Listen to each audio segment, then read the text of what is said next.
Selamat sore, ini saya berada di puncak Menara Pandang, Menara Songket yang 32 meter di kawasan Sariburu Magadang. Ini jembatan Kota Baru, ini Masjid Kota Baru, kita lihat ini kawasan Sariburu Magadang, puncak-puncak Rumah Gadang.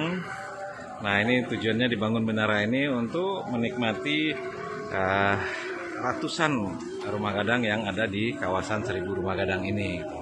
Ini saya foto sekeliling, ngelihat sampai sudah di mana jadinya.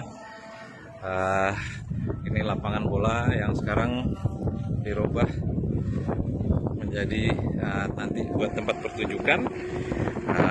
Yang sedang dikerjakan itu yang berbentuk gonjong dua kiri kanan itu adalah untuk panggung yang didesain oleh J. Subiakto. Jadi panggungnya memang tidak umum. Nah, kita tunggu nanti apa gebrakan acara yang akan dibuat oleh J. Subiakto di sini.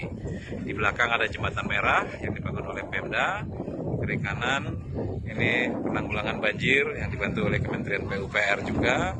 Nah, yang di depan itu ini adalah tempat jualan, kafe, souvenir. Nah, ini dulu saya minta sama Pak Menteri mencontoh apa yang ada di Melbourne, Australia waktu itu.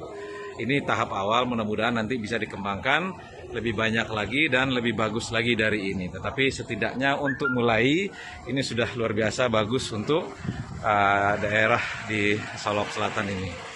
Mudah-mudahan dalam 2 bulan lagi selesai, masyarakat sudah bisa menikmati keindahan Solok Selatan seputaran dari menara ini. Menara ini terbuka untuk umum. Memang didesain khusus untuk menikmati ini semua. Ini kita lihat tegalnya begitu kokoh dengan besi-besi seperti ini. Ini tangga dari bawah, ada beberapa tingkat saya nggak hitung, tapi yang jelas ada tingginya 32 meter. Jadi sekeliling ini saya berkesempatan untuk melihat, menikmati Menara Pandang 32 meter. Ini itu bagus sekali pemandangan di sana. Hijau, sawah, pegunungan. Dan di ujung sana ada Gunung Kerinci. Dan yang ada uap-uap putih itu adalah Supreme Energy Muara Laboh yang menghasilkan listrik 85 MW. Semoga ini bisa kita manfaatkan bersama nanti dan meningkatkan kunjungan